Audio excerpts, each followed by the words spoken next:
Welcome back, everybody. We're going to pick up where we left off.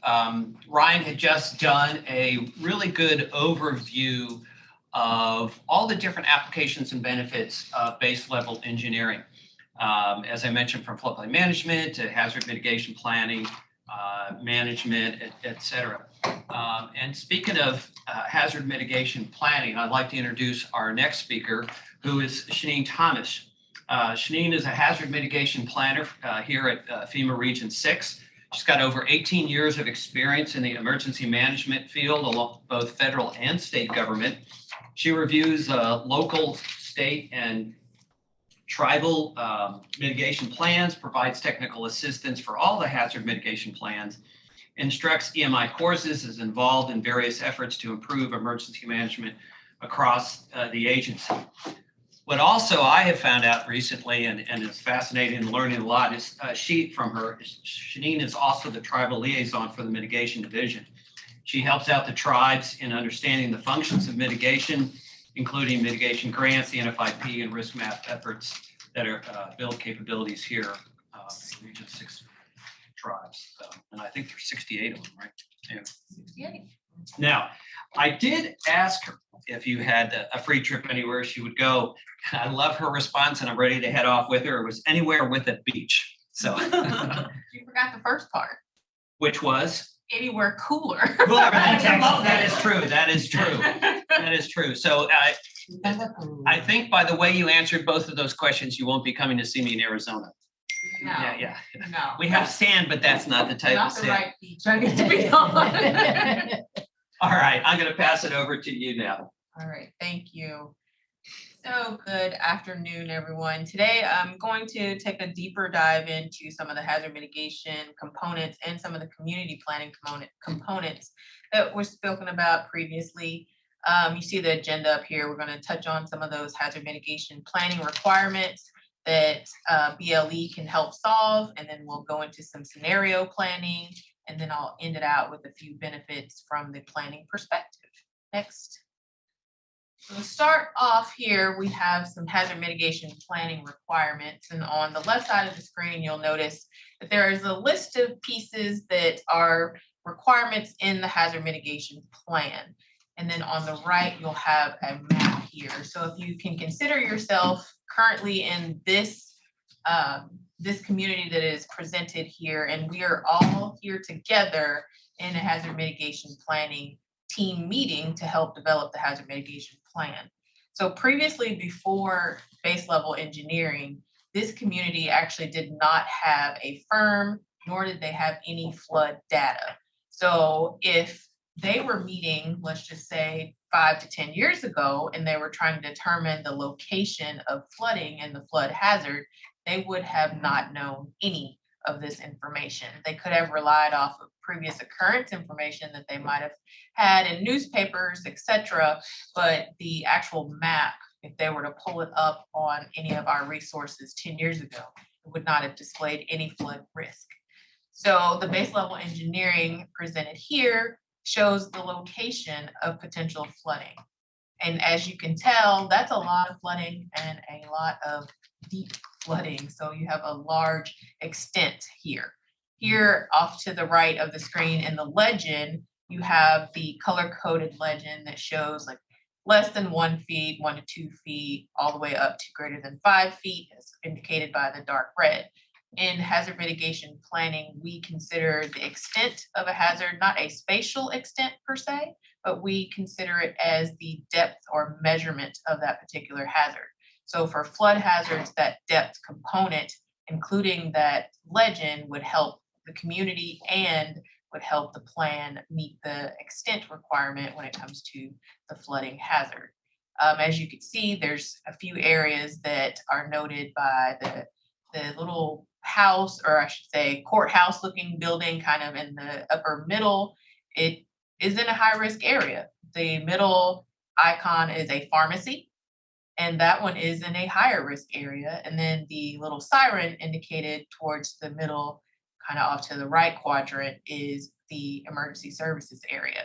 So those areas can easily be assessed by just looking at the base level engineering snippet here to identify what assets are vulnerable in their community and in the communities that are developing hazard mitigation plans. And as you can tell, each of them have a differing risk as it's exposed to the flood hazard.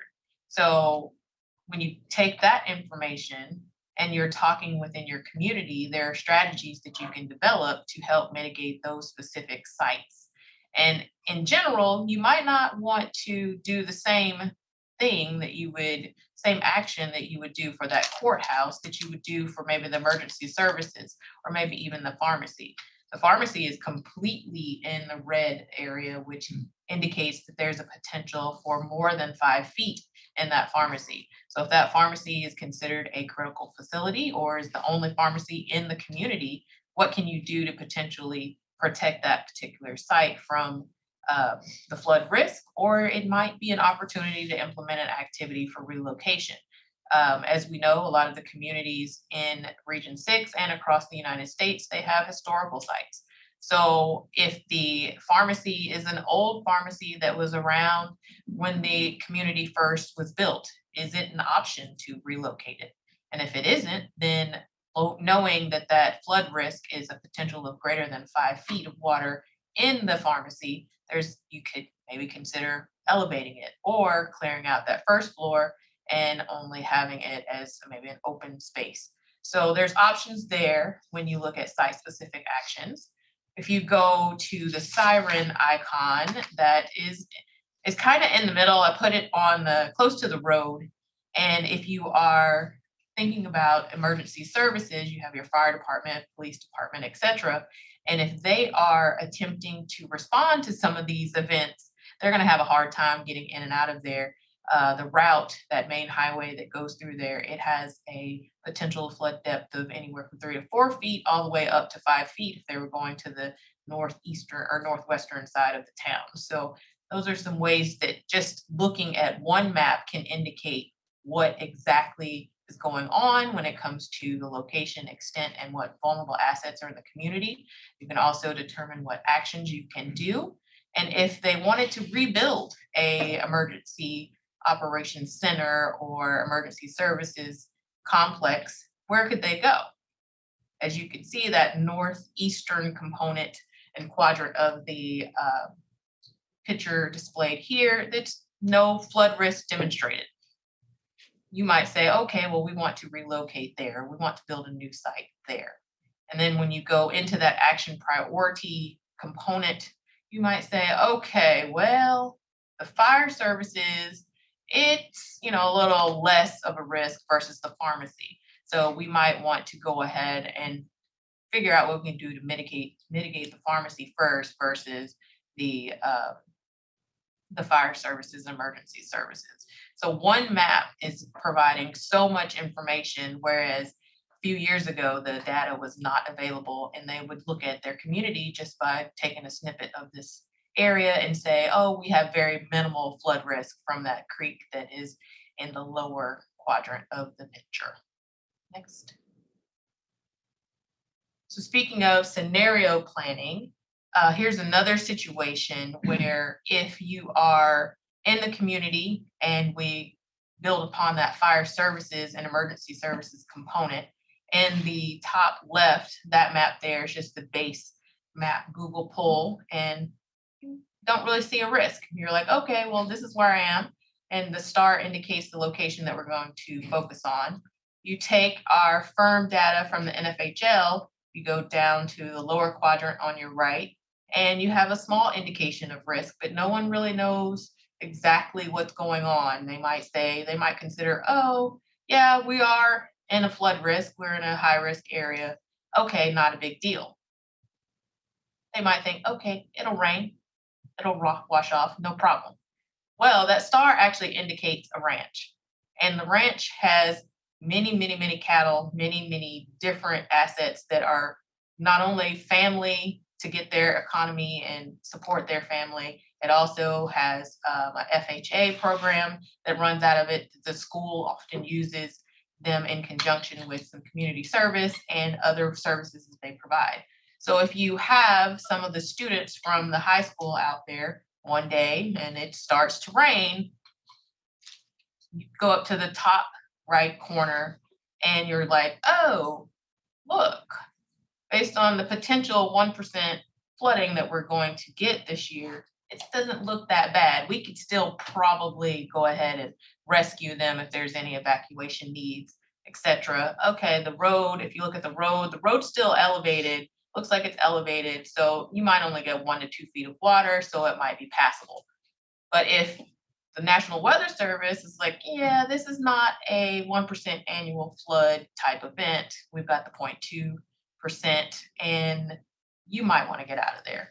Because then now it's really indicating more than 5 feet of water and potential. And you, although, yeah, you got a few feet of water on the property itself where the stars indicated, how are those roads going to be passable? Is it going to exceed that 0.2% flooding depth? You don't know. But in a scenario like this, you can take it, you can look at it and maybe consider some alternative routes in and out. If you actually expand on the Google look on the screen, it actually is like 3 to 5 miles of flood depth in that area. So there might be a reconsideration of where future FHA functions are held. It may be something that the community talks to the farmers and ranchers and say, hey, we know that this potential is coming. Do you have a plan of action to help evacuate your cattle, your crops, anything like that? And that would be a pre-planning initiative that can also help mitigate and save lives, and not only save lives, but save the cattle and the economy. Next, please. So Ryan spoke a little bit on some flood depth grids and community development, and we wanted to go a little bit more into the scenario that's proposed here. At first, I was going to talk about it from like a homeowner perspective, but sometimes as homeowners can be a little, bullheaded when it comes to moving property, and we want to see that whole lakefront, waterfront view, especially myself, but I'm not that bullheaded. So if you see here, the original configuration has it pretty much in the river. That's right. It's close to the water. It's very, very high risk area. And you could have anywhere from 3 to 4 feet of flooding in that structure. So if it's a home and you're considering telling this individual, hey, you brought in this proposed building and you are wanting development, I understand that, but what can we do to kind of protect you?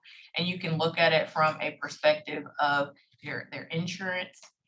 You can look at it from just in general, the displacement value, like displacement cost, and talk from that perspective. 3 to 4 feet of water, they're going to have electrical issues. There's potential that whole first floor could get mold, and then they might not be able to, return to that structure quickly. So that's your selling point. And before we had the base level engineering, you couldn't really tell them that, hey, you're going to experience 3 to 4 feet of water if it's put in this particular location. So now if you say, all right, let's just move it around, you got a few areas on the property that are at less of risk. So let's move it around and see what we could do. So once you reconfigure, and maybe that's the only parcel of land that they have or they own and they want to keep that property, I understand, that's fine. Let's try to work with them to reduce the risk. So sometimes we might not always be able to eliminate the risk, but the reduction is always an option as well. You can see if by just moving the structure itself, that it reduces the risk from 3 to 4 feet to 1 to 2 feet, and you install some flood vents. And of course, if there's any additional components in their floodplain management ordinance when it comes to freeboard or required elevation, that would be included as well, and that would be a risk reduction effort. Now let's take this from a different perspective, and it's an actual community building, and say the community wanted to do let's say just like a community development building, a community building where they have exercise equipment and offer that particular structure to open to the public to rent and use at their leisure. Again, if there's an issue, if there's an event that occurs, they put that particular structure there, you have to consider evacuations of large amounts of people. You might have to consider people's cars, is there going to be a parking lot there? Who knows? But in general, just making sure that these decisions that are being made when it comes to development and proposed development are looked at holistically, and the base level engineering can provide that data versus just having the firm maps that sometimes don't always indicate the risk as clearly as they need to. Next. So here you'll see a few benefits. I'm not going to read them all off to you, but on the community planning side, just the increased knowledge of the flood risk. Just the other day, I was working with a community, and they still had in their hazard mitigation plan the paper firm from 1986. And it just so happens that they have BLE. And once doing the technical assistance call, I went online to the base level engineering site and pulled up the address, typed it in, put it in, and said, here is your risk. They were shocked. They did not realize that the risk existed to that extent. They knew they had floodplains. They knew that there were some minor risks, but once they saw the visual view of the base level engineering platform, they started typing in different addresses and pulling up not only their homes, but they pulled up other public facilities, etc. That made the risk assessment so much better. And then in turn, by the end, they were also already coming up with other ideas to implement in the mitigation plan, which hopefully will transfer over to some hazard mitigation assistance grants that Martha will talk about here in a moment. And then the whole community disaster resilience. Oftentimes here in Region 6, we have to work in what we call the Regional Response Coordination Center. And when you have no data, we have no data to explain to our regional administrator what the potential level of risk is, or we're waiting on other entities to kind of run those scenarios. With base level engineering, you can quickly see where the potential is going to be, identify that risk, and pass it on for not only pre-planning, post-planning, response planning, recovery planning, every effort of planning. It really does give a benefit. And then on the public side, just the general knowledge of those who are laymen who do not work in this environment, they can understand the risk more holistically. They can click and do a report and know how much water is in their house potentially, whether they're high risk, low risk areas, and then hopefully they will take the initiative to implement a mitigation activity themselves. So I think that's it for me. Yeah. It is, Shanene, and for those who've been on from the start, hopefully you're hearing over and over again, and you brought it out, Shanene, about the importance, especially there at the end, you highlighted how people can basically better understand what their current risk is, and the options that communities have to help, from emergency management to where to site the building and the community planning. I mean, that your examples that you and Ryan showed were just awesome. It's nice to have those to help illustrate the point. We have gotten a couple questions before I jump into and wanted to see if anyone here in the room had any questions for Shanene on hazard mitigation planning. I'll start with the second one, and Jack and Ryan, these might be kind of more technical and towards you guys. In the scenario planning, is the BLE a 2D results and the NFHL, the National Flood Hazard Layer, is 1D result? On the graphic? Is that the question? You're saying on the graphic slide? Well, I mean, in general, yeah, what you're seeing in the NFHL is, well, it really depends on if it's. Isn't it the reverse? What's that? Question again? The question is BLE a 2D result and NFHL is 1D result? Is it the reverse? Yeah, so it's a good question. It depends on what part of the country you are. Primarily, the National Flood Hazard Layer is 1D based. There are some areas that are 2D, specifically in low-lying areas like South Louisiana, but primarily the National Flood Hazard Layer is 1D based. The initial BLE data sets that were created early on are all 1D. So in those situations, they are a 1D versus 1D, but there was a shift, and Diane might probably talk more to this. There was a big shift several years ago to initiate 2D BLE everywhere because it allows the rain on grid and the results to dictate where flooding is versus the engineer, the modeler determining where the cross section is. And so that's primarily taken, all the BLE that we've done recently have been 2D based. So it is important to understand those assumptions because the 1D versus 2D may not show, hey, there was risk, there's no more, or vice versa. It's just the understanding the modeling approaches is important. And I will add to that, Jack, that in both instances with BLE 1D versus 2D, you're still going to wind up having a depth grid component to both of those. It's just that with the 1D analysis, there's an extra step to creating that depth grid, but it is still an available product through the Region 6 viewer. So both 1D and 2D, you'll still have that depth component. And a lot of the questions we get is, well, how do I know if it's 1D or 2D BLE? And there are layers in the estimated BFE viewer that shows you either turn on the cross sections 1D or the BFE is 2D. It really shows you, is this a 1D study or 2D, so you understand the results. And like I said a second ago, just because on the 1D side, just because there's no flooding doesn't necessarily mean there's no risk. It's just that wasn't part of our selection of streams as we did that 1D mapping.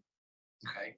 And the person asked that question happened to be also named Ryan. Ryan, if you want further details, let us know. And if we're not able to answer, if we can put you in contact with Ryan and Jack.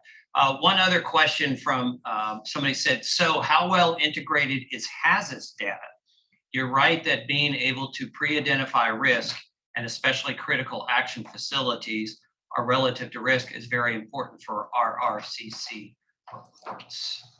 I'd like to take that. I can add on to it. So HAZUS runs our standard deliverables on all BLE that we do in Region 6. And so with the results that we get out of the model, we do run HAZUS and it is delivered as part of those results. It can be ingested however you see fit. And the idea was to support other uses of data beyond just the engineering side of it. So I encourage you, take a look at what's there. See the level of detail we get. It's in the report, the write-ups in there. So all the data you need on the HAZUS side should be included on those deliverables. Shanene, were you going to say something else as well or not? Well, another scenario planning component is the RAP, the Regional Analysis Planning Tool. I think that's the right acronym. But you can also download the BLE and incorporate it into the RAP tool and run your own scenario that way too. So there's multiple uses for scenario planning as well. Great, thank you. And we have a longer question. I'm going to hold that for a little further because it's 3 questions in one part. So the person who asked that question, we will be coming back to that. So just hang in there on that one. But I do want to move along here. Again, thank you very much, Shanene, and you see her contact information, is to jump ahead to our next section. And that deals, and Shanene mentioned it in hers, about how this data can be used for obtaining grants. And we've got somebody who's come in at the 9th hour to help save the day. Martha, thank you for doing that. Our original speaker got sick here right at the end, and Martha has agreed to come in and present her slides. Martha Uribe was born and raised in Colombia and moved up here in 2000. She's a civil engineer and has worked in the hazard mitigation field since 2010. First, she worked with the state and now has been with FEMA Region 6 for the past 5 years. She works for the mitigation technical team as a senior engineer, helping to ensure the projects are cost effective, feasible, and solve a problem without causing any adverse impacts. So again, I asked her the same question if she had a free trip and of course free time to go anywhere in the world she would like to visit Ireland, which so it looks like you two got you and Diane arranged your travel. But she also said she'd like to visit Maine in the fall. And having grown up in New Hampshire right next door to it, that's one you don't want to miss. So definitely take some time to get up there and put it on. So talk to us about BLE and the data and how to use it with hazard mitigation assistance and grants. Good afternoon, everybody. Our role as an engineer in FEMA grants is to make sure that the projects are cost effective and they are feasible. We are going to see how we can use BLE for the hazard mitigation grant projects. Our view is a very high level of review, but if you have any specific project that you would like help with, just contact us and we will help you out with a specific project. Okay.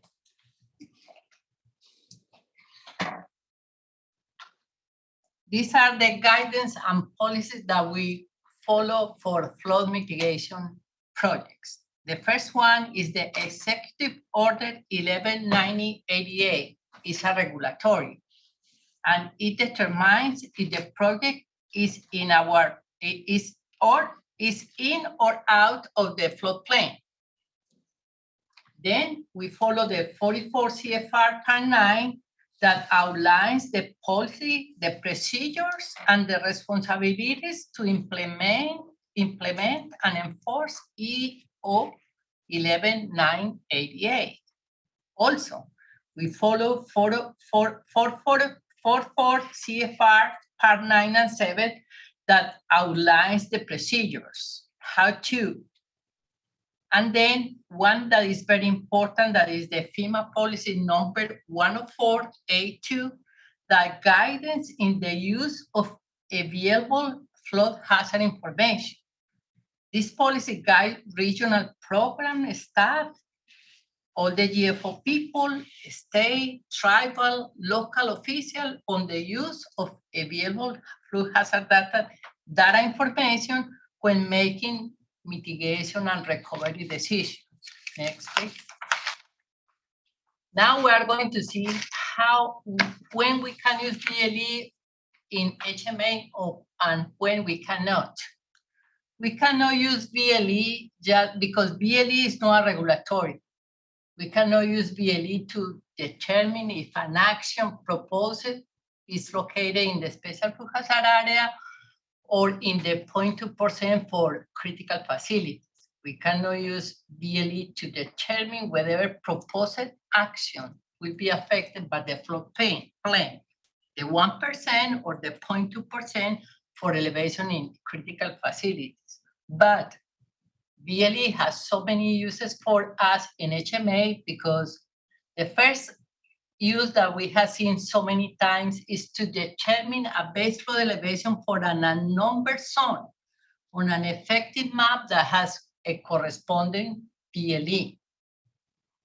As available data to locate a structure in the special flood hazard area to meet requirements for pre-calculated benefit memo that we will talk about that later. To estimate losses to use for the benefit cost analysis for a project. And so the last one that is very important is an import model with local data, and we can use that for mitigation project and for BCA development. Next. What is the cost effectiveness? All projects must be cost effective, technically feasible and solar approved, and needs to meet all the environmental planning and historic preservation requirements in accordance with the HMA guidance. In addition, all mitigation activities must adhere to all relevant statutes, regulation, and requirements, including other applicable federal, state, territorial, federal recognized tribal and local law implementing regulation and executive orders. Next, please. What is a cost effectiveness? A cost effectiveness has to be equal 1 or bigger than 1, and is typically demonstrated by the calculation of the benefit cost ratio, BCR, that is dividing the total annualized project benefit by the total annualized project cost. In general, the most uses the BCA tool that actually is an Excel-based application that is very easy to use, and the developers can update the application very easily. And it's very dependent for flood project, it's very dependent on the water depth of the structure. We can be buildings, roads, anything, but it's very dependent on that. That is the importance of BLE. Next, please. Let's talk about the pre-calculated benefit. The pre-calculated benefit for acquisition and elevation in the special flood hazard area issue pre-calculated benefit state that the average benefits for acquisition project is $323,000, and for elevation are $205,000. And this was updated in September 2021. Acquisition and elevation that cost less than this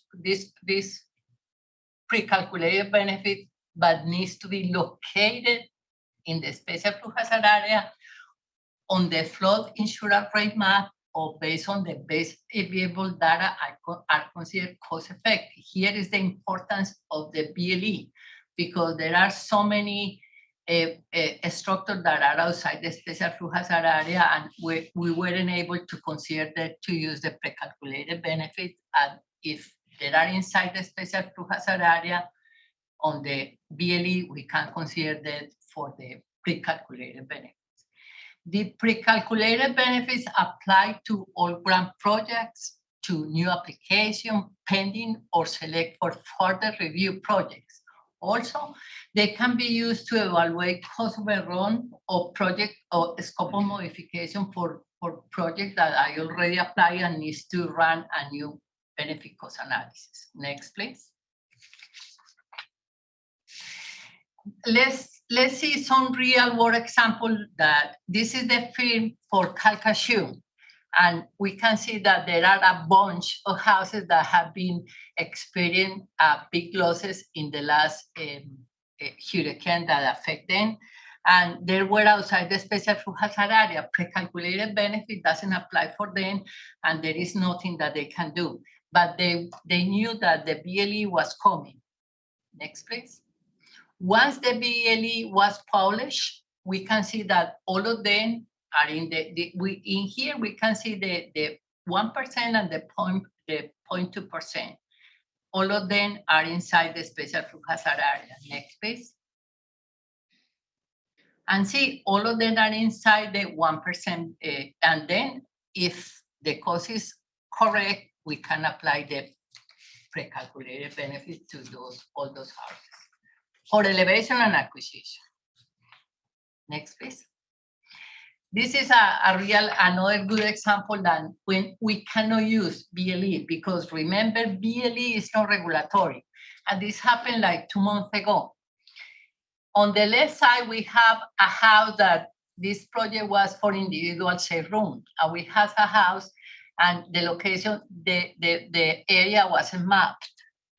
But BLE for that area, we have BLE for that area, and as we can see, the location, the house is inside the special flood hazard area, and the 1% is very high over the land surface, but we can force the person to elevate the individual safe room because BLE is not regulatory. But just in case they were regulatory, they cannot do that because it's like 7 foot above the ground surface. Next, please. Another good way, good use of BLE is to calculate damages for the BCA. Let's say I want to elevate my house, but I don't have claims. I can do expected damages. And as we can see in this graph, we have damages for the 2%, 1%, and 0.2%. We can enter those damages, do the calculation, and enter those damages into the BCA. How do we do the calculation? Next, please. In order for us to calculate those damages, we use the depth damage curve table that there are plenty of them.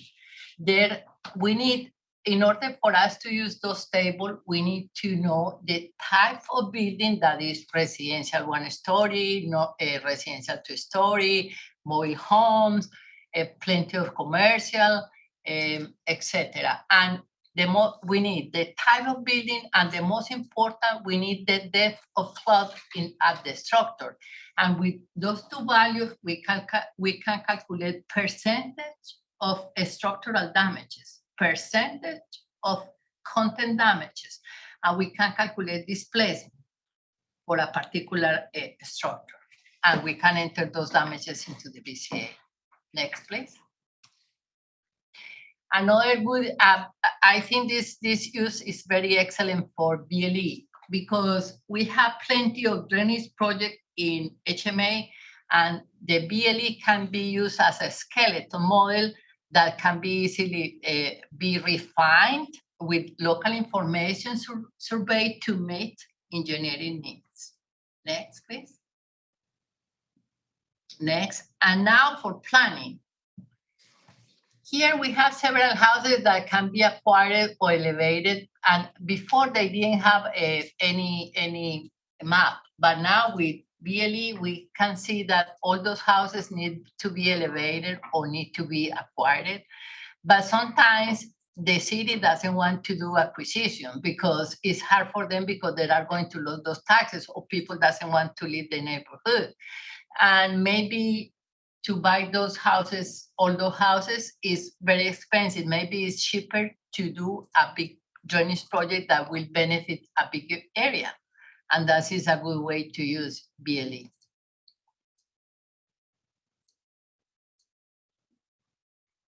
And here we have some very helpful resources that you can use. And if you have any questions, just contact us and we are here to help. Great, thank you, Martha, for providing that. If you have questions around grants, we put Shona's name up on the screen. She was the one who's going to present, unfortunately got ill. And thank you again, Martha, for filling in. And I really, it was a nice summary for me, and hopefully for many of you online there, about grants, the applications of them. But also, I like the real world examples like the Calcasieu Parish. That was a really good example of how to apply that information in BLE to it. So thanks. We did have one comment in the Q&A that said to remind people that the BLE 13690 supplements and expands a little bit the original EO 11988. So just a comment there. And someone also asked if they're going to get the presentations. And if you missed it earlier, yes, you will be getting a copy, a PDF of these at the end. We'll probably be sending them out around the same time we send out information about the CEC, the certificates and the like. Let me ask, though, the group here, anyone have any questions for Martha? Yes. Is there anything stopping us from mandating the use of BLE for federal projects? Like, I understand that you're not going to use it for personal, like a private homeowner's policy because it's not regulatory, but if it's federal money, why are we using it? I can answer that in some way. We cannot, because let's say that our BLE is lower, the base flow elevation is lower than the base flow elevation in the effective map. If we are going to elevate a house, it has to be elevated to the most restricted, that is the one in the pre-map. Okay, like why would we not just choose the most restrictive wherever that is? We are choosing the more restricted, is the one that with higher base flow elevation. Okay. That's why. But that is another thing to encourage people to adopt or to develop the BLE to do a pre-map too. But the other thing is it hasn't gone through due process, and that's the important part. Would you explain that a little further? In other words, when you have a firm map, you've had that time for the community to review it. They've had their chance to submit comments, that sort of thing on it before it's adopted and made final in their ordinance. Go ahead. So I have been contacted by various communities about their BLE data that came out, and they're receiving it well. The difficulty they're having is formulating exactly how they're going to work it into their regulatory framework. In other words, a good framework for deciding when it is the best data and when something else like the effective firm presents better data. So I'm struggling right now from a support standpoint with that particular topic, and I think we have a really good product. I think we could do some development in terms of, defining that better for local implementation and that reasoning process of, okay, on this particular property at this particular site, how should we consider this? Should it be the thing that we apply? And one thing that I've been noticing is that it seems to be around flood control structures that are pre-existing, they're already there, and maybe we didn't have any detailed study there, but the community, through experience, has some data they've compiled. And in one recent case, they even did some calculation of conveyance through the body of water that the flood control structure created. They had some data to support that, and they were able to show that they had this really basic model with that, and how they felt like their analysis said that taking that into account produced a little bit better product for risk assessment at a particular location near that body of water. And everywhere else, the BLE was obviously their better data, but right there in that localized effect, that flood control structure, they had another data set they wanted to use, and they were wondering, well, how do we put language together, and how do we formulate that and implement it for local development. So the first part of that about the best way to incorporate BLE into an ordinance and have the if the kind of a scenario building, like this is the scenario you're dealing with, this is what's on the effective map, how does BLE play into that? There are ways, and I think we have some good examples probably of that process, that decision-making process. I think Whit can probably speak to it. We also have some time dedicated at the end to speak a little bit more in depth on ordinances, right? So, but I think we can get there for you and talk about some of those examples. And then similarly, the second part of that, so if you've got localized data that is more enhanced than, say, kind of your BLE or other products that you're using to regulate, there are ways that, some ordinances might already be written in a way that would allow a community or authorize a community to use something like I actually got one this morning that I want to show you guys before you leave today. Just want to show Okay. you what it says. Yeah. I think it takes this into account, but it doesn't specifically mention this product. It just mentions known flood risk, something of that nature. Yeah, and it really comes down to, okay, if it's a county, what's the county attorney's office comfortable with, right, when it comes to the way their code or ordinance is written, right?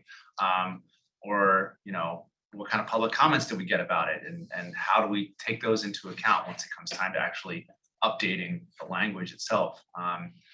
So I think it's going to vary by community, and certainly different ways of doing it exist out there. But yeah, I'd be curious to see that, and we can talk about it more later.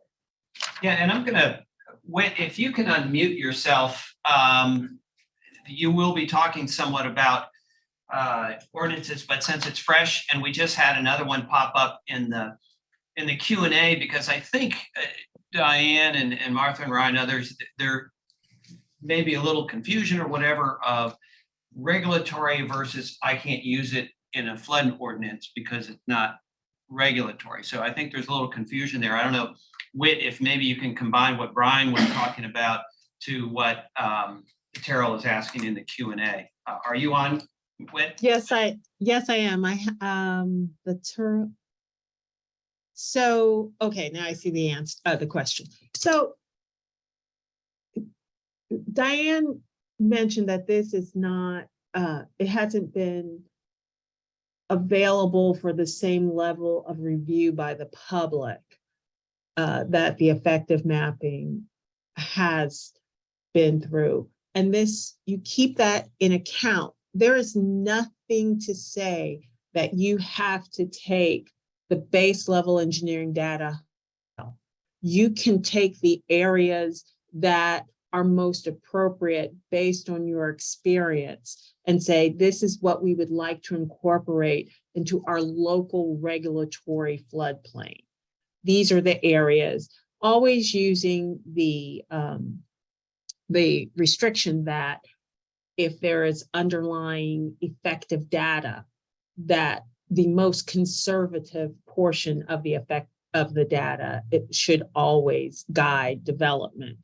But so you can take exactly what was mentioned about the control structure. Control structures are not fully modeled in the BLE data. And so the BLE data represents the opportunity for our local communities to really get into it and show what this flooding looks like, what the risk looks like at the local level. Exactly what that community did, where they took that information and jumped off of it to come up with a detailed study. That's exactly what we want to see. And even better, the next time they have an effective map, if that detailed study that they performed on the local level is provided so it can be incorporated into the new map. This is the purpose of the base level engineering data. That is a living analysis, a resilient analysis of flood risk, that it's not static, it's not a moment in time, and that it is actually reflecting what people are seeing. So with respect to how you incorporate this, you have the opportunity to pick and choose. You can say, I like what the BLE data, I believe in this BLE data on this stream reach, or we really need this at this particular area that's experiencing an explosion in growth. These are the areas that I will incorporate formally into my local ordinance. And I'm going to talk about the language you use for that. But the incorporation then provides the due process for the local CEOs, the public to consider, is this what we want to do? But it's not it's literally stepping away from the effective map, which I like to say sometimes just drops on the community from above, and it gives them the opportunity to thoughtfully expand and consider their flood risk and their regulatory floodplain. I hope that answers. Yeah, and if you didn't put yourself on mute, go ahead, because we'll get an echo if we don't. Manny Reza from TWDB put in there that, to your point, that BLE is not a detailed analysis, but as you pointed out, can be used to jump or move to eventually doing a detailed analysis, or more locally, a letter of map revision there, if you don't do a full PMR or something. Somebody also brought up that if that he had the person had a local FPA in East Texas say that the BLE data suggests BFE is 10 feet different between existing firm and FIS, which is a big difference, and hesitant to require residents to modify their homes that much. Susan and Whit, you guys are out in the field. Have you seen something like that? And any thoughts to that?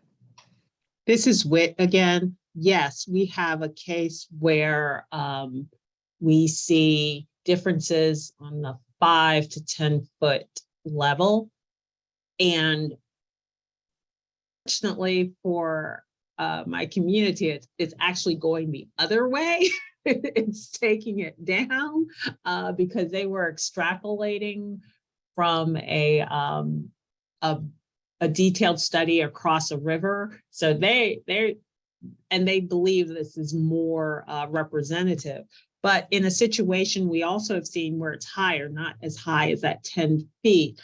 This is when we have communities lobbying for new maps. They're joining the CTP, going for that phase 2 analysis, or they are conducting a limited study so that they can update their maps. But they, when you have a difference like that and you're coming up with a more conservative, a significantly more conservative BFE, I would say to get community buy-in, you should do a more detailed analysis and consider the incorporation into the effective map.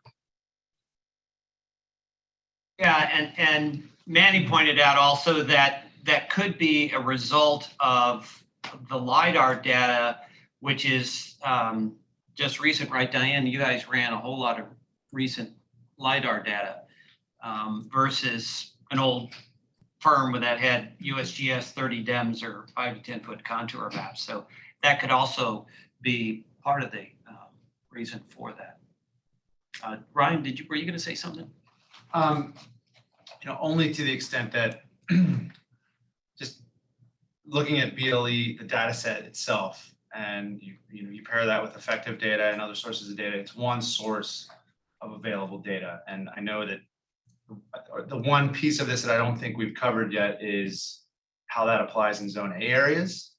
And if you look at, what is it, 60.3B, I think it's 4, where it talks about reasonable utilization of other available data, really qualifies as one of those sources of available data. So I think what we need to remember that is in Zone A areas, unless there's some disagreement that the community has with the data technically, that in Zone A areas, they should be using the BLE data if there's no other sources available to them to come up with the base flood elevation. Yeah, in fact, a point Ron makes here, it's probably easiest to consider BLE data as a higher standard when trying to decide what data must be used. The only time BLE data must be used is if the community adopts it and includes it in their ordinances, assuming approximate, equal, or more conservative the effective data.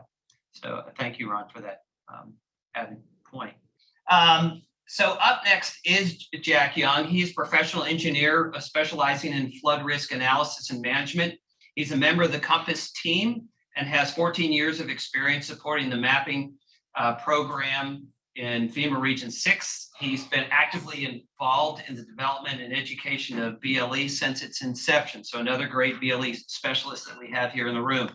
He is a licensed professional engineer in Texas, Oklahoma, Arkansas, and Louisiana, and a certified floodplain manager and a project management professional. And his trip that he'd like to go is actually going south. I mean, way south to Argentina. What makes you want to go down to Argentina? Not that we shouldn't all go. I mean, the food and the wine. What else could you ask for? All right, I love that. All right, awesome. So he's going to cover for us how to use BLE for the MT1s and MT2s. Jack? Yeah, thanks, Bruce, and apologies for everybody who thought was ready for Rachel. I think she would do a much better job, but I'll do my best here. Now, I'm excited to be here, and actually it pairs well with our discussion on the last couple of topics, so hopefully I can build on that and provide some more clarity around the use of base level engineering to support letters of map change. I say letters of map change, I'm gonna go in and out between MT2 and MT1s. That's the LOMAs and the LOMERs. It's all kind of under one umbrella, the letter of map change. So I'm gonna set that expectation up early. But the use of base level engineering by engineers and communities to support letters of map change has been one of the earliest and most consistent messages we've had to support the use of BLE data. Some of the biggest challenges we hear when we talk about letters of map change is the lack of available technical data and the lack of published elevation data. So you heard Diane talk earlier about addressing the lack of data. How can we develop models and create data when there may be non-model backed Zone A's or no data at all? I heard Ryan talk about potential use of the data to support BFE determinations in areas that may just have zone A data. And so we really want to use and look at this data and see how it could support this. But ultimately, this base level engineering data is used in conjunction with the effective data. We always want to look at how it relates to both. So surprisingly, the use of this data to support these letters of map changes is still rare. You know, I talked to our MT1 and MT2 teams supporting Region 6 and asked them about their experiences with this data. And surprisingly, they didn't have a lot of real world examples and practical experience to point back to, which being from an engineering and modeling background was very surprising to me. You know, a lot of those engineers and communities in rural communities, you know, they just don't have data. And so the idea of having this base data that they can start from seems like a win for everybody involved.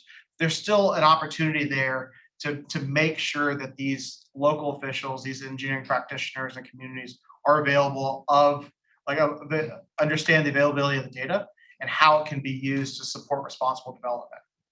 So I want to talk, when we talk about base level engineering, I mentioned we talk about it in conjunction with the effective data. There's three real scenarios that we'll talk about using the data. First, there's no effective data exists. So there's just no maps or it's unpublished in the areas. So in that situation, the BLE is a perfect use to determine the BFE and the 1% annual chance water surface elevation, the floodplain extents, and really could be used to determine risk in those areas. If the effective data is zone A, BLE can still be used to support in those areas. You know, many of those effective zone A's in Region 6 are non-model backed and were developed during MapMod. So even if you search the archives, there is no model to support those elevations. So it can be a real big challenge to understand what a BFE is through those zone A's. So the BLE can really be used in conjunction with that data to support these letters of map changes, determine if a property is in or out, and be used in support of these submissions. And then finally, in the effective data zone E, it's as a blanket statement, we say BLE should not be used without refinement, because we always want that the data we're submitting and using as part of our letter of map changes to be equal or greater in detail than the effective. So it's not to be saying it can't be used in all of these situations, but we just need to bring the BLE up to the standard in which the effective data is. So we talked a little bit during the discussion a second ago about enhancing that data and creating AE like data. And this is a perfect example of that. So we'll talk about those three scenarios as they relate to letters of map changes moving forward. So as a quick reminder of what a CLOMR and LOMR are, we'll start with those. They're required when changes to the physical climate or the information results in a change to map hazard information. So really want to adjust the effective firms to reflect either fill, construction, just updated data, grading, anything physical. We want to make sure that those maps are updated and really make sure that BFE is understood and the impacts of that projects are reflected in the effective data. So FEMA issues that letter of map change, and it also revises the flood insurance rate maps and the flood insurance study documents. A quick briefing there. So how can we use BLE to support MT2s or these CLOMR LOMRs? So the first example would be no effective data exists. I mentioned a second ago, BLE would be perfect to be used in existing conditions. In the LOMR world, it's unlikely that you'll see LOMRs being submitted on streams that don't have any data. But that's not to say they couldn't be used if a community had more restrictive development requirements to show that there's no adverse impacts along a stretch. So this is, again, the BLE is a perfect use of space existing condition data, and the requester can go in, add their proposed conditions, refine, and really meet local requirements. We'll find more about the use of BLE data is where the effective data is zone A. So I talked a lot earlier about a lot of these non-model backed zone A's. So when we have this BLE model, it is a physical model. It has, on the 1D side, it has cross section, the 2D, it has the terrain in there, and it can be used as a great existing conditions. It can be refined in the area that the engineer or the community is interested in. Additional detail can be put in the proposed projects, and it can be used to support submission of a LOMR. And so it really helps those communities by significantly reducing the financial burden of creating that model from scratch. And then finally, where the effective data is zone AE with or without floodway. So again, the BLE model can be used, but will require refinement. And a lot of these, older counties and communities, what we find in parishes, what we find is that the data, even if it was AE, could have been developed in the 70s. And in that case, maybe the model is stored in an archive and it's a PDF that is hard to read. We've all most likely been in this world and you've seen those or heard about those stories. So it's really unlikely that the engineer will be able to use that data as the basis of the existing conditions. So by using the BLE data, by adding structure information, by refining hydrological assumptions, maybe updating topography, we can bring that BLE zone A equivalent model up to an AE and really make it the same level as the effective data and be used as the existing conditions as you add your project in and figure out the impact of development. So we're talking about the submissions of the data, for the MT2 side. On the right, Diane mentioned earlier about the viewer. This is kind of, all the different data sets that are available to download from the viewer. The very top one, the HEC-RAS models, that is the actual models that go into all the BLE shown on the viewer. And so downloading those, looking at the assumptions, and really determining if that can be used as that pre-project or existing conditions is really important. Something we kind of mentioned in the discussion earlier, it's really important to understand what the assumptions were between the effective and the BLE, what refinement went into structures, what we talked about the control structures, understanding is there a need to refine this data before I consider it existing conditions, especially when there's significant discrepancies between the effective and the BLE data. So once you have the existing conditions established, adding your project in and to create a proposed conditions model and submitting that as part of a LOMR submission. So essentially BLE in most cases have significantly reduced the effort in that first part, and the engineer and the community can really just focus on the development of that proposed conditions. I did want to highlight, we talked a little about 1D, 2D, we had a great comment that earlier that kind of set that up. We're still exploring 1D versus 2D.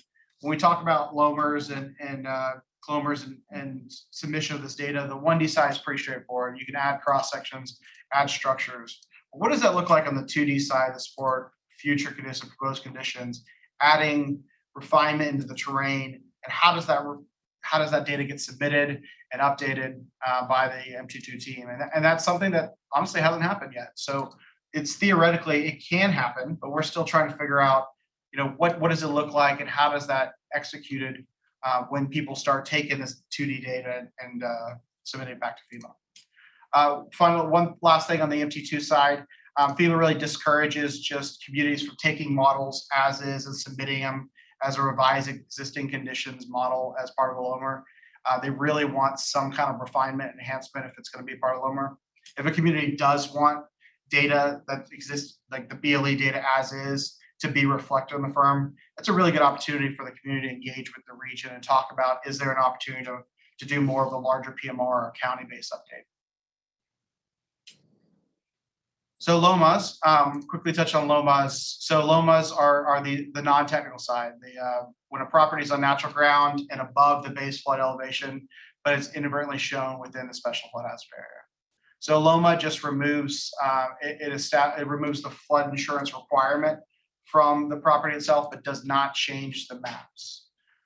So it is usually a non-technical, the models are not submitted as part of it, but it is just purely based on the BOV.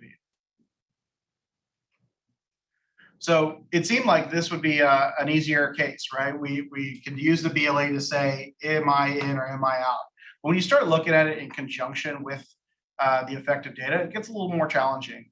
So it's really important for the community official to be involved in these discussions. I'll show in a second kind of the requirements that FEMA's put out for a LOMA submission based on BLE.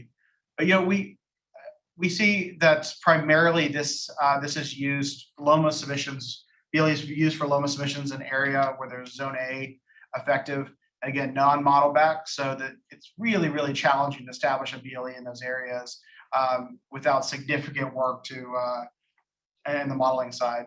So BLE, because one of the deliverables is this water surface elevation grid, you can click in, get an instant elevation of your property, and you ideally use that to support a LOMA.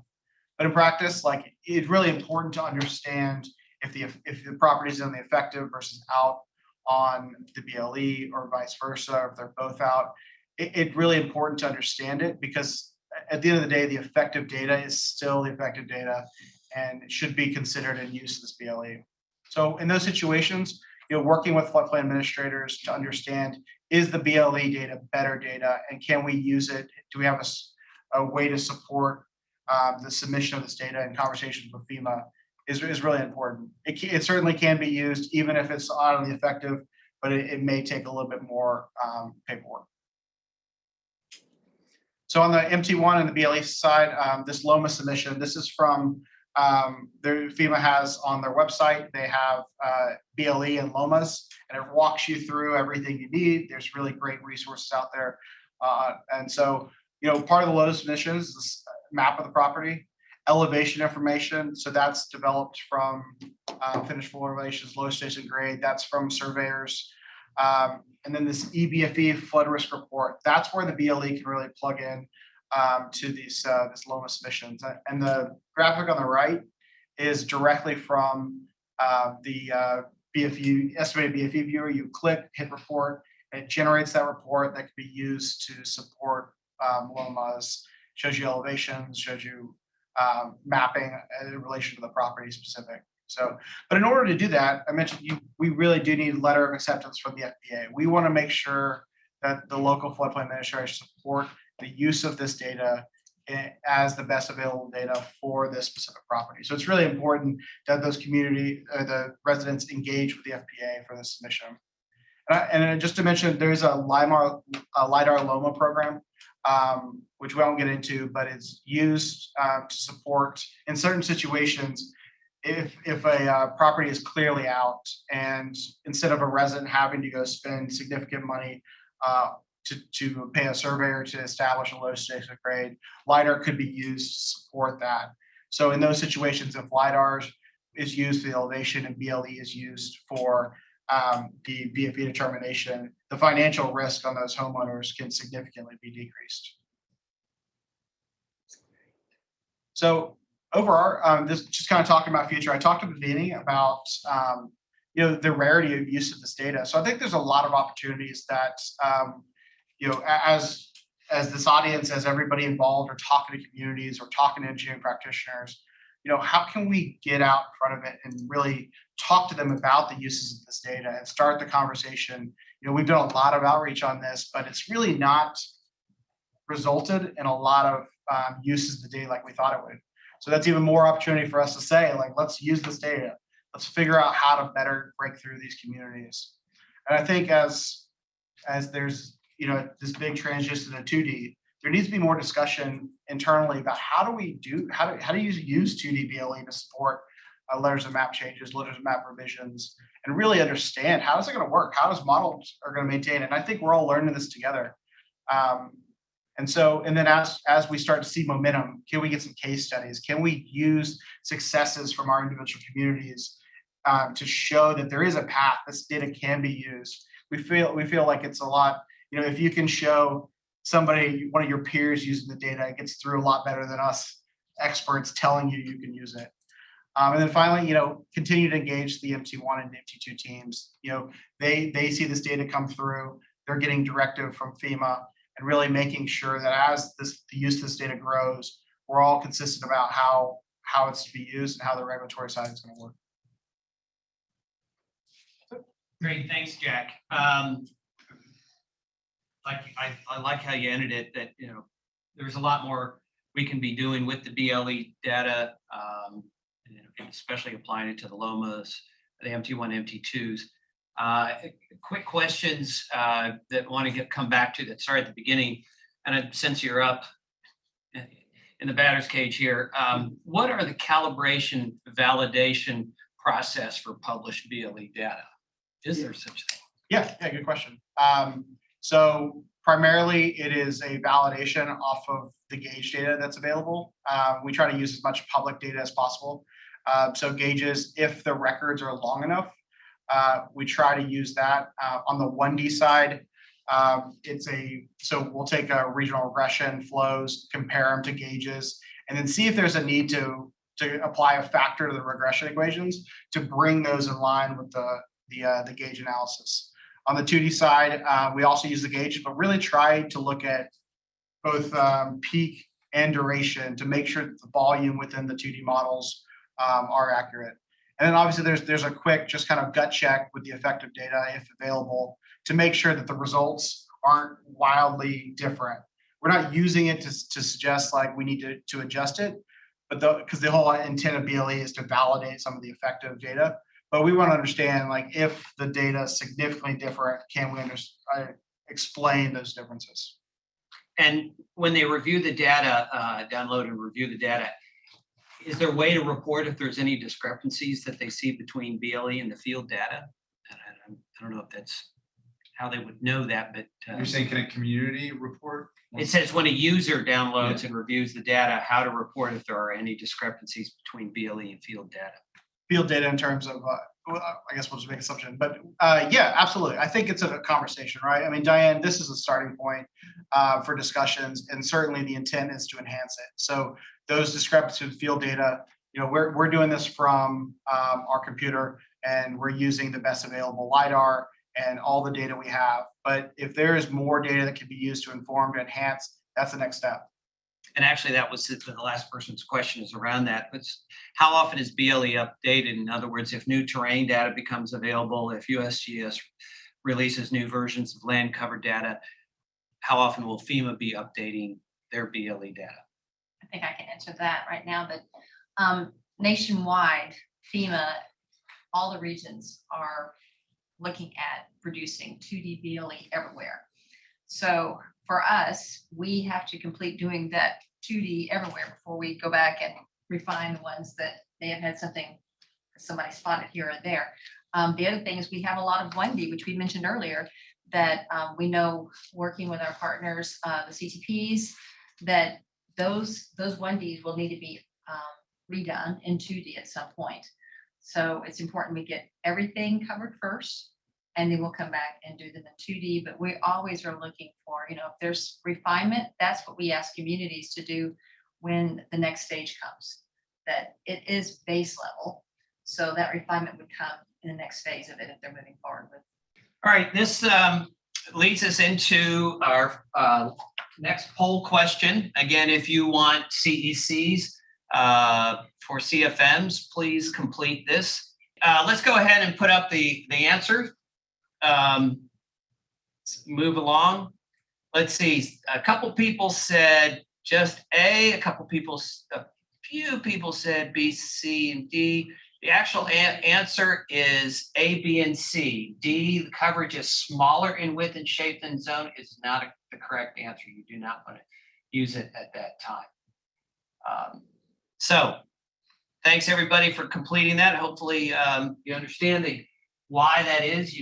I'm going to move on to this time the right person who loves giraffes and wants to go to the Giraffe Manor in Nairobi, Kenya. Rachel, give us a little background and discussion about the SID 620 notification, because that's going to lead nicely then into our final speakers of Whit and Susan. Thanks, Susan. Rachel. All righty. I was expecting a break. Please excuse me, I lost my voice this week. So I have a very brief section for you. It's not going to be as long as some of the other presentations, but I wanted to talk a little bit about the FEMA standard 620 and how it's satisfied for a risk map project, and now how we're using it for BLE. So why is a 620 notification a required step in the FEMA risk map lifecycle? The 620 notification is named after its standard ID number in FEMA's guidelines and standards document. I have the link on the slide if you want to take a look at that, if you've never looked at FEMA's guidelines and standards document. It is a program standard, and so it's a really important part of the risk map project.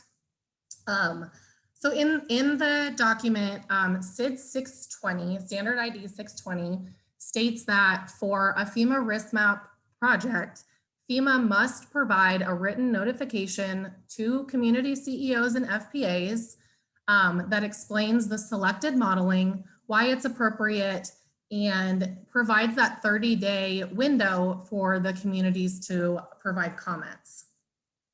So this is a required step before the modeling can be completed, before that mapping phase can begin, before the draft data is created for a risk map project. So Region 6 does have a specific 620 notification letter that is sent out to communities that goes out to meet that standard. So there should be several points of communication with the communities during a risk map project. But SID 620 is specifically focused on the engineering models. So the idea is to get that concurrence from the community on the models before like I said, the modeling is complete, before any draft data is created.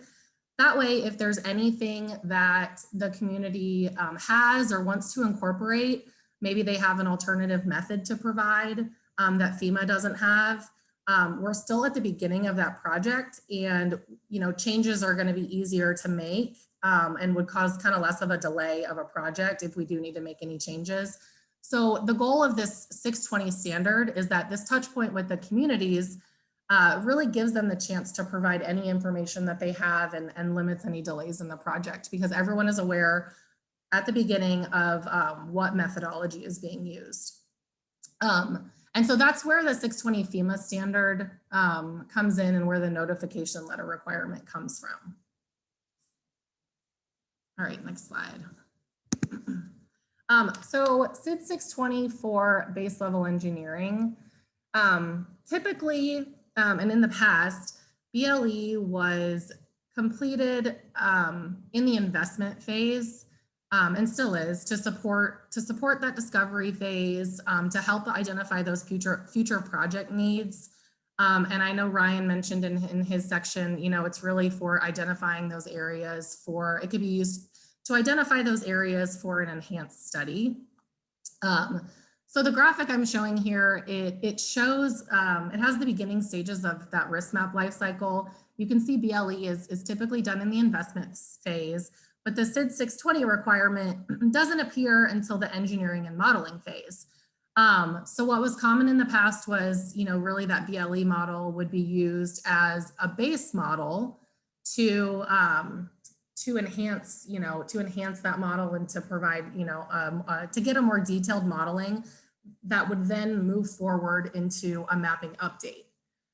So why are we sending 620 notifications for BLE now?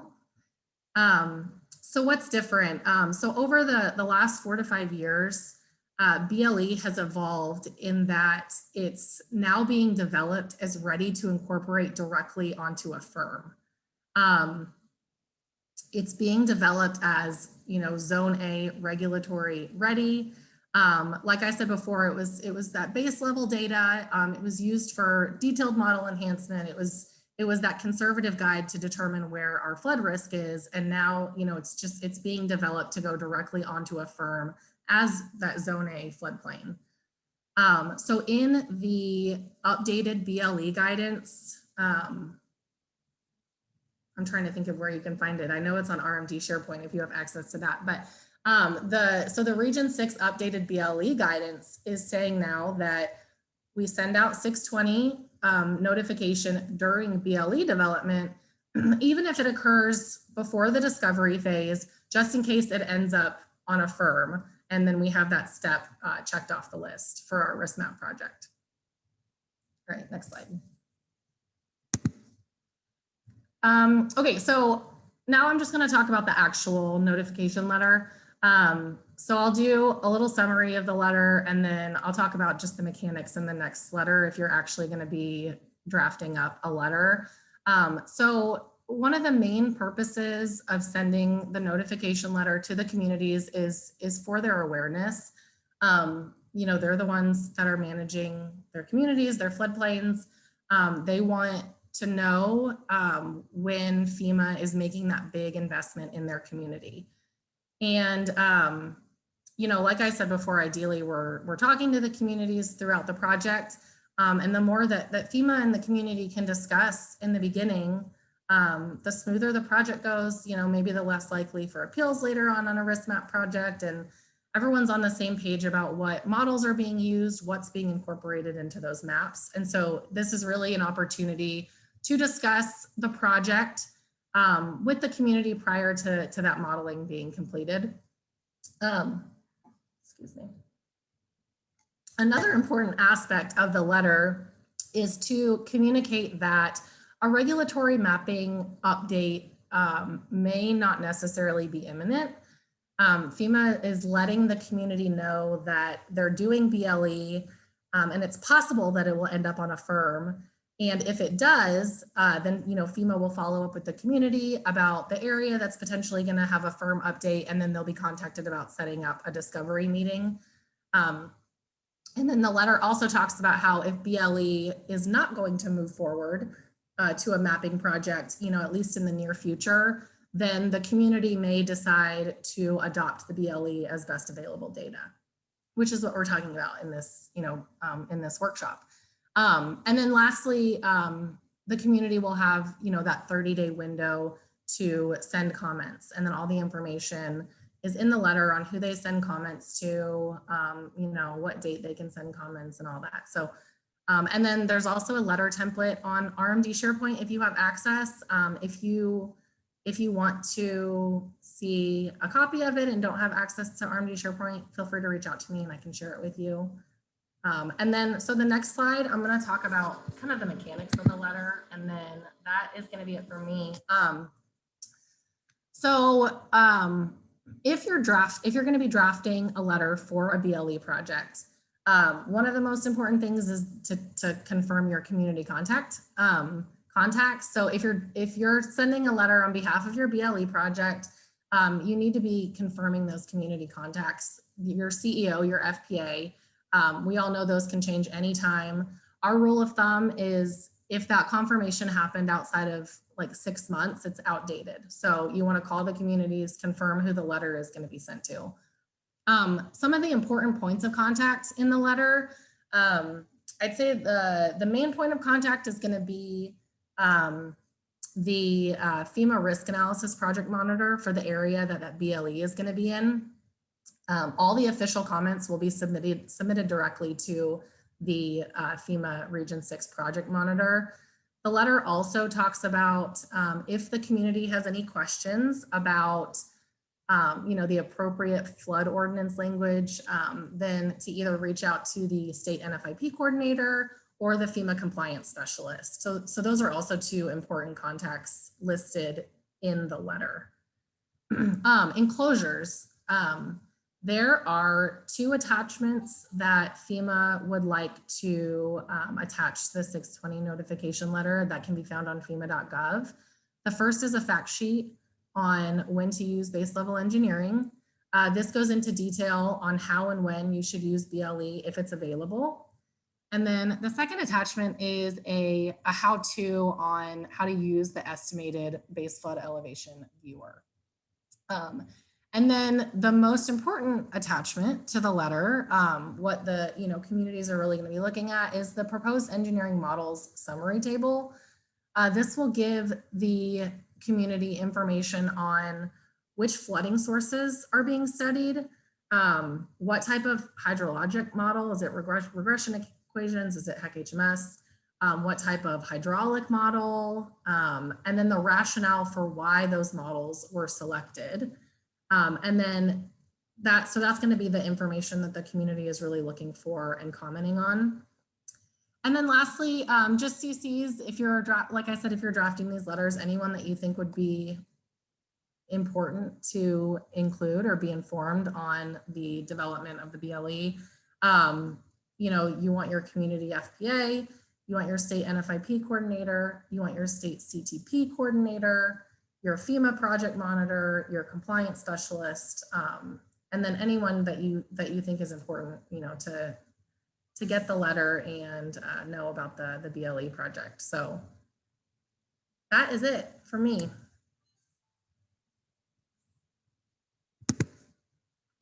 Thank you again, Rachel. Especially with you being ill and recovering here. So, and I didn't give you a chance for a break. A question for you and or Diane. So I'll look at both of you though. You can't see us. On the 620 letters for a phase 2 project, you list out the reaches being studied in the methodology. With 2D, there is so much being studied. Are we required to list all of the reaches? Rachel, do you want to? No. I think that we can do it. I think, oh, that's a good question. I think we can do it on a watershed level for the whole HUC because most likely we'll be using the same model for the entire HUC. So Diane or Jack, do you have a better answer to that? I think a lot of times we break it down into work areas, and I think we can divide it down by those work areas as they're submitted to what model was used on those. Anything, Shanene? That sound right? Mm-hmm. Okay. And the second question is, have the letters started going out? And if not, when will these new updated letters be going out?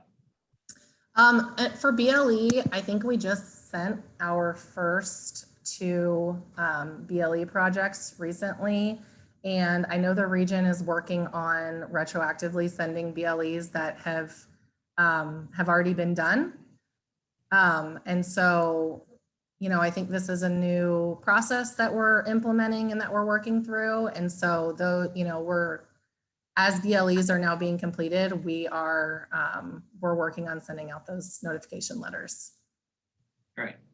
Thanks, Diane. Anything more you want to I add? agree. The first set has gone out, and I think one of the things we wanted everybody to hear is there are a lot of names of the CCs on those letters, including not just the risk analysis person, but also the floodplain management insurance specialist for the compliance side. So we wanted to list the NFIP coordinator. We wanted somebody to recognize a name that they could reach out and ask questions. And I have gotten some calls just this past week for more information about that. So probably you will start seeing calls if people know your name and want to reach out to you to understand what this is and just to explain it, it's data, and talk more about the viewer. And we can certainly set up a call with someone here in our office. If you don't have time to walk them through the viewer, we can have somebody do that.